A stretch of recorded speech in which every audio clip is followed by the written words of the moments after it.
তো স্বাগত বন্ধুরা, তোমাদের আবারও স্বাগত জানাচ্ছি স্বপ্ন ডায়েরির ইউটিউব চ্যানেল এবং ফেসবুক পেজে। আর চলে এসেছি দ্বিতীয় এপিসোড নিয়ে বাংলাদেশ আন্তর্জাতিক ট্যুরের। তো দেখতে পাচ্ছ যে অনুষ্ঠানের জন্য আমরা এসেছিলাম, এ ছিল সবুজ ভাই। খুব সুন্দরভাবে আমরা ঢাকার সেই ঐতিহ্যবাহী রিকশায় চড়ে আমরা একটু পরিভ্রমণ করছিলাম। আর দেখতে পাচ্ছ এটা হলো ঠিক ঢাকা শহরের একটি ফুলের বাজার। তো খুবই সুন্দর দৃশ্যটা। আর আমরা এখন যাচ্ছিলাম কিন্তু অমর একুশে বইমেলার উদ্দেশ্যে। তো সেখানে যাওয়ার পথে কিন্তু এই সুন্দর সুন্দর ফুলের বাগান, ফুলের নার্সারি, বা আমরা যেখানে আগরতলায় নার্সারি দেখতে পারি, কিন্তু এখানে কিন্তু রয়েছে এখানে অসম্ভব সুন্দর সুন্দর ফুলের বাগান বা ফুল যেখানে মানে বিক্রি করছে খুব সুন্দর ফুল। আর সেই রাস্তা বেয়ে কিন্তু আমরা চলছিলাম অমর একুশে বইমেলার জন্য, এবং আমাদের সঙ্গে ছিল বিজন রুট স্যার এবং রুবেল ভাই। আর এখানে কিন্তু খুব সুন্দরভাবে কিন্তু হেয়ার ব্যান্ড বানানো হয়েছিল, খুব সুন্দরভাবে দেখতেই পাচ্ছ যে এখানে কিন্তু সেই ফুলগুলি দেখতে খুবই সুন্দর লাগছে। রং বেরঙের কাচের চুড়ি রয়েছে, এখানে রয়েছে অসংখ্য স্ট্রিট ফুডস, এবং এই ছিল সেই বইমেলার কিন্তু খুব সুন্দর দৃশ্য। আর ঢুকেই দেখলাম এখানে খুব সুন্দর পোর্ট্রেট চলছে, খুব সুন্দর সুন্দর আর্টিস্টরা ধরুন কিন্তু এখানে খুব সুন্দর আর্ট করছিল অনেকেই, খুব সুন্দর জায়গায় পোর্ট্রেট তৈরি করা হচ্ছিল। আর বাংলাদেশের ছবি কিন্তু একটু অন্যরকম, আর সেই অনুযায়ী কিন্তু এখানে এই যে শিল্প সংস্কৃতির সংমিশ্রণ অন্যরকম। তো দেখতে পাচ্ছ এখানে কিন্তু গাছের এখানে খুব সুন্দরভাবেই। তো আর যাই হোক, জায়গাটা কিন্তু খুব সুন্দর লাগছিল দেখতে। আর চলে গেলাম সেই অমর একুশে বইমেলায়। বইমেলায় ঢুকতে গিয়েই দেখলাম অসংখ্য ক্রেতা বিক্রেতাদের ভিড়, অসংখ্য মানুষের জমাট সেখানে লক্ষ্য করা যাচ্ছিল। আর আমাদের আগরতলা বইমেলা থেকে অনেকটাই আলাদা, অনেক সুন্দরও লাগছিল দেখতে। তো সেই অনুযায়ী কিন্তু জায়গাটা খুব ভালো লাগছিল। আর অসংখ্য বইয়ের সমাগম কিন্তু আমরা এখানে লক্ষ্য করতে পারছিলাম, আর দেখতে কিন্তু খুবই সুন্দর লাগছিল। আর এলাকার মধ্যে ঢোকার সঙ্গে সঙ্গে কিন্তু বই পিপাসু মানুষদের আনাগোনা চলছিল। আর আমরা কিন্তু মানে স্পেশালি আমি কিন্তু অনেক আগ্রহী ছিলাম যে কোন সময় ঢাকা আন্তর্জাতিক বইমেলা লক্ষ্য করিনি। তো সেই জায়গায় কিন্তু দাঁড়িয়ে যে লক্ষ্য করতে পারছিলাম যে এখানকার যে বাতাবরণ, যে পরিবেশ, বইয়ের যে আদান প্রদান সম্পূর্ণ ভিন্ন, সম্পূর্ণ রকম আলাদা। সো একই রকম জিনিস কিন্তু আমরা আগরতলায়ও দেখতে পাই, পশ্চিমবঙ্গে দেখতে পাই, কিন্তু ঢাকা বইমেলার যে একটা স্মৃতি সেটা কিন্তু একটু অন্যরকম। আর এটা কিন্তু সত্যি খুব ভালো লাগার বিষয় একটি। আর আমরা কিন্তু খুব সুন্দরভাবে দেখছিলাম জিনিসগুলি। আর এক একটি স্টল ঘোরা, তারপর এখানে বিভিন্ন বইগুলি প্রত্যক্ষ করা বাংলাদেশের। আর আমাদের আগরতলা, কলকাতার, ভারতের অনেক বইয়ের সমাহারও কিন্তু এখানে ছিল, যা দেখতে একটু অন্যরকমই লাগছিল। আর সত্যি খুব ভালো লাগছিল দেখতে যে বই পিপাসু মানুষের এত ভিড়। তারপর চট করে নজর পড়লো দুইজন এখানে মেয়েরা কিন্তু এখানে হাতে তৈরি করা মানে ক্রাফটের জিনিসপত্র কিন্তু বিক্রি করছিল। বিভিন্ন ব্যাঙ্গেলস ছিল এখানে কিন্তু দেখতে খুবই সুন্দর, হাতে তৈরি, সেগুলি কিন্তু একটু দেখছিলাম। আর এই হলো সেই বিশাল বড় চত্বর এরিয়াটা যেখানে বইমেলাটা অনুষ্ঠিত হচ্ছিল। বিশাল বড় এরিয়া, কিন্তু অনেক বড় এরিয়া, প্রায় 2000-এর উপর স্টল ছিল এখানে, বইমেলা স্টল, যেগুলি কিন্তু সামান্য থেকে অনেক বেশি বড়। তো সেই জায়গাটা কিন্তু দেখতে ঘুরতে মোটামুটি কিন্তু 7-8 ঘন্টা লেগে যাবে সম্পূর্ণ যদি চত্বরটা আমরা ঘুরে দেখি আর কি। তো শেষে আমরা চত্বর থেকে বেরিয়ে এসে দেখলাম যে এখানে ঢাকা যে মেইন শহরটা, সেই শহরেরটা কিন্তু দেখতে এরকম ছিল। একটা উপরের জায়গা থেকে আমরা নিয়েছিলাম সিনটা।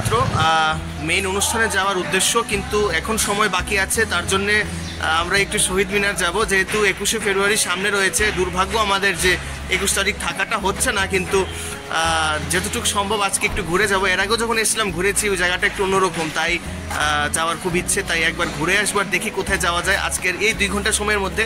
ভাইয়াকে তো পাবো না, ভাইয়া খুবই ব্যস্ত আজকে। তো দেখি আমরাই একটু টুকটাক ঘুরবো আর কি। তো সঙ্গে থাকো আর সবটা ব্লগ দেখতে থাকো।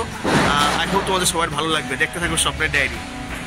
3 দিনের সফরটা যদি বলি বিজন স্যারের কাছে, তাহলে আপনি সংক্ষেপে কি বলবেন যদি 1 মিনিটের জন্য বলি? 21 সামনে 21 আছে, মানে 21 মানে এটা আবেগ, ভালোবাসা, এক সমাহার। 21কে সামনে রেখে আমাদের এই সফর ছিল। গতকাল খুব ভালো কাটিয়েছি অমর একুশে বইমেলা 2024। আমরা দুর্দান্ত একটা সন্ধ্যা বা বিকেল কাটিয়েছি। বিশেষ করে বাংলা ভাষাভাষী অঞ্চলের মধ্যে সবচেয়ে বড় বই মেলা, মাসব্যাপী, পুরো মাস, ফেব্রুয়ারি মাসব্যাপী হয়। বলবো 21কে সামনে রেখে আমাদের যে ঘোরাঘুরি সত্যি আনন্দদায়ক এবং সত্যি ভালো কাটছে। আছি বিশেষ করে রুবেল, একদম আমি আছি পান্থ, একদম। আসলে আমরা নুরুলের ডাকেই এসেছিলাম এবং একই দিন প্রসাহিত পরিষদের আজকের প্রোগ্রাম।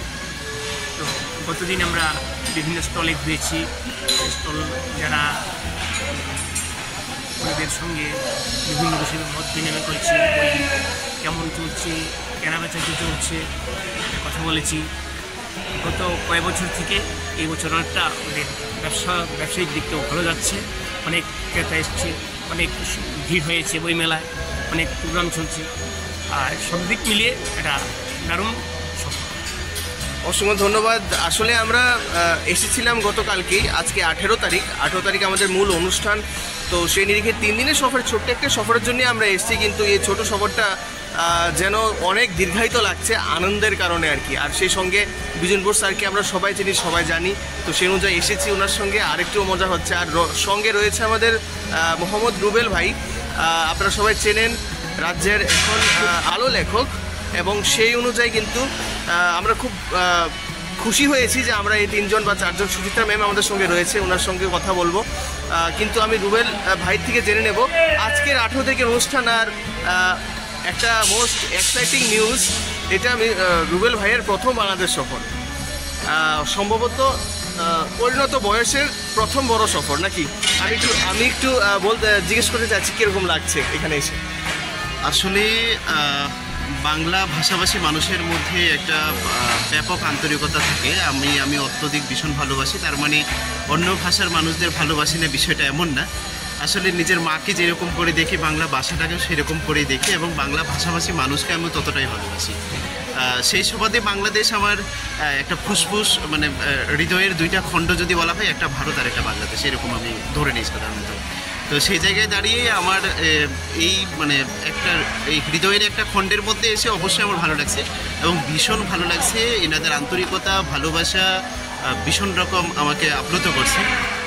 আমি বারবার চেষ্টা করবো এখানে আসার জন্য।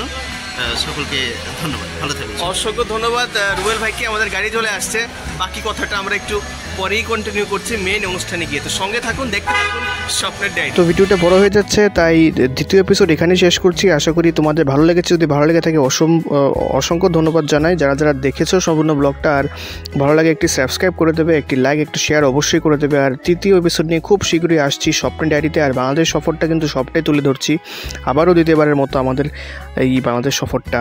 তো আশা করি তোমাদের সবার ভালো লাগবে। আর অবশ্যই তৃতীয় এপিসোডে আসছে নানান নতুন নতুন জিনিস, যেগুলি অবশ্যই তোমাদের ভালো লাগবে। দেখা হচ্ছে।